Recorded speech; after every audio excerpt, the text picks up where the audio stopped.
Welcome to the Men of Honor podcast. My name is Curry, your host, and today we're going to be talking about my weight loss journey. This one has been absolutely crazy. One of the reasons why and what I went on through this journey was the fact that, for many years I'd been struggling with it. I played rugby and football pretty much the later part of my teens and early adulthood. So I used to play quite consistently and I had a very rubbish diet. So I did want to become a professional rugby player at one point, and through injury, I just could not end up achieving that, which is a shame because I actually loved the game. But I found myself over a long period of time, while I stopped doing the sports and doing my activities during the week, I continued eating rubbish. So over a long period of time, I started gaining weight. Now, that was my thought process initially, but over a period of time, I realized that my relationship with food was quite wrong. So whenever I felt things were not in balance, or whenever I felt a little bit of fear or any negative emotions that would cause some sort of stress or anxiety or anything like that, I would resort to food in order to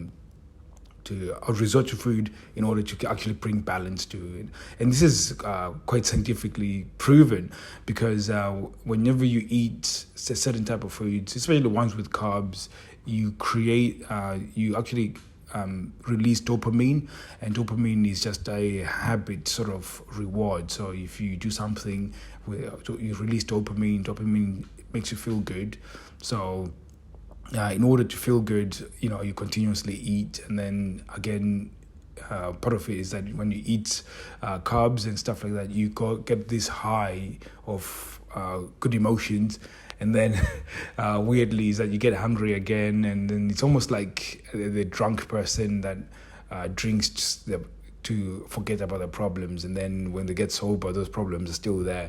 And that's the same thing with the food. And it's when I saw it from that perspective, I was like, oh my God, this is quite crazy that we are addicted to certain things. And when I realized that there was not just the food, but it was also associated with many other things within my life that whenever I sit down and I'm watching television, it wasn't enough just to watch the television. I needed to supplement with food in order to increase the excitement of the thing. And I know it probably doesn't make sense to some of you guys who've got this handled, but for somebody who struggles with weight or dropping their weight, it's something that you can relate to. And one thing I actually realized was that a lot of the weight that you put on and stays on, it's usually a badge of the fact that you're quite unhappy, because it's quite easy to put out there and say, you know what, I'm a very happy person, and but then inability to control how you eat, even though you know that it's harming your body, it tells me that you're not as happy as you think as you are. So again, I had to really confront this. I've set a lot of behaviors within myself that make me seem or make me feel or make me think that I'm happy, but I had to really actually look in deeper and say, am I really happy, or do I do stuff that make me seem happy and then also outwardly seem like I'm happy, So that deep internal thinking got me to this point where I started realizing that, my relationship with food is not good, because I try and escape the real reason why I'm trying to make myself feel better. And like, why, if I'm trying to make myself feel better, what is it that's making me feel bad? So, I started exploring into that and started realizing that, there's a lot of things that within myself, and which I'm not prepared to share, obviously. But there's a lot of things in myself that I'm now working through. And one of the major breakthroughs is actually I started going for therapy, and I think every human being needs to go for therapy because I did realize quite recently that we've all suffered some kind of trauma, and that trauma is exactly why marriages, everybody, in fact, some of the stuff that you're facing now and you're dealing with are stuff that you actually got scarred from a very early age. So, for instance, my kid before Christmas, she broke both hands doing gymnastics, and that was a very bad experience. And plus, with COVID and lockdowns, we are actually scheduling to get her for counselling, just for her to be able to start processing those different things, because we don't know how to give her the tools to process that what happened and how to not allow it to affect the rest of her life, because that could. And most people would say, oh, it's just a broken hand, it's just whatever, but we don't know. And usually people will just dismiss stuff, and because we dismiss stuff, we just assume that everything is okay. And those are the typical things that we've done. That, if you now look back and see your relationship with food and stuff like that, especially if you're a parent or whatever, you know for a fact that if you continue being overweight or eating the way that you do and stuff like that, it affects your children, because your children will just pick up the same habits, and you could potentially be either diabetic or have a heart attack or whatever. And it's one of those things that we as men, sometimes we just choose not to look at. Recently, one of the guys stopped me and he said, you know what, I've noticed that you've lost some weight. What is it that you're doing? And then I told him that I just stopped eating carbs. I haven't trained, because I used to, the way of training that I adopted recently was actually I like to go for walks with my children, my kids, to the park, and we usually go and then run up a hill and stuff like that. But that's just occasionally. So I haven't trained that much. I've just only stopped eating carbohydrates, because that's a whole different episode on its own. But that was the main key thing, because it also gave me clarity of mind, because the carbs, again, they affect the way your brain works. Also one of the key causes of Alzheimer's and stuff like that. So there's a whole episode we're going to talk about when it comes to carbs, and why you don't have to completely leave carbs. But this is what the guy said: I really love bread, there's no way I'm going to be able to do that, because I really love bread. And I totally get that, because I think it's not for everyone. But there has to be a time when anybody in anybody's life, they just say, you know what, for the next couple of weeks, I'm just going to be off carbs. I'll go back to it, but just to be off the carbs will do a world of good for your body, But again, so the whole process of actually going through the weight loss has been inspired by a friend who passed away because of COVID. He wasn't massively obese, but he was not living healthy.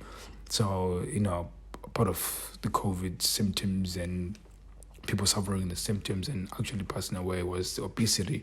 And one of the reasons why is because when you have belly fat and so on, it means that there's now fat surrounding your organs, which stops them from working properly. So this is why they call it visceral fat, actually. And this is one of the reasons why it's been very difficult for people to overcome the disease and then actually dying.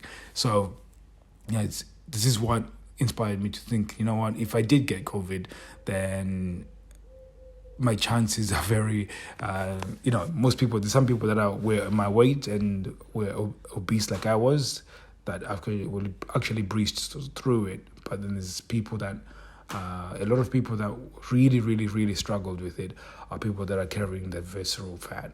And that was like a major concern for me and for my family and my kids. And I was like, I don't want them to experience a loss when there's something I can do about it.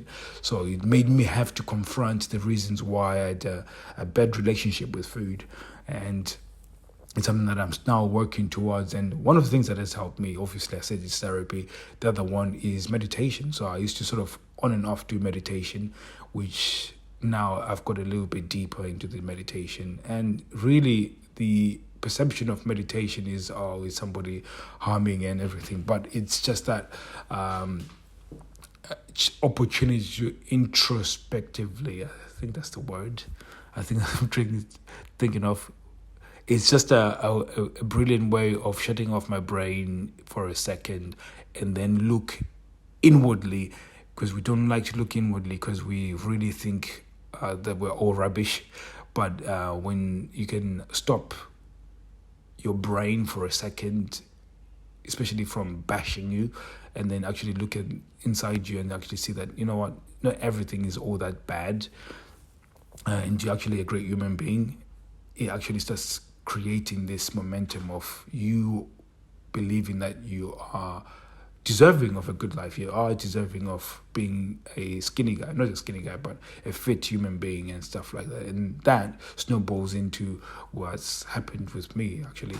So I thought I would share this because it's vitally important. There's a lot of guys that are friends as well that are struggling with this. And I see them smiling, I see them happy, but I can see that they're also carrying that badge. It's like an obvious badge of unhappiness. Like there's just this massive anchoring of sadness that moves you forward into eating and stuff, because it's a cycle. You're constantly eating to make yourself feel better about life and yourself, and then it just gets into this weird momentum. So again, it's not. I'm not trying to say everybody who's fat is traumatized, but to a certain extent, they are. It's just it's a theory that I have based on my own experience. But I'm sure, if you think that's not the right thing or the right, I'm more than happy to hear your point of view on this. In fact, it will be quite interesting to have this discussion on the actual podcast, because it'll be interesting to see different perspective about, obesity, what causes it, and stuff like that. So thank you very much for listening. Hopefully that's helpful, and I'll be seeing you guys very soon. Take care.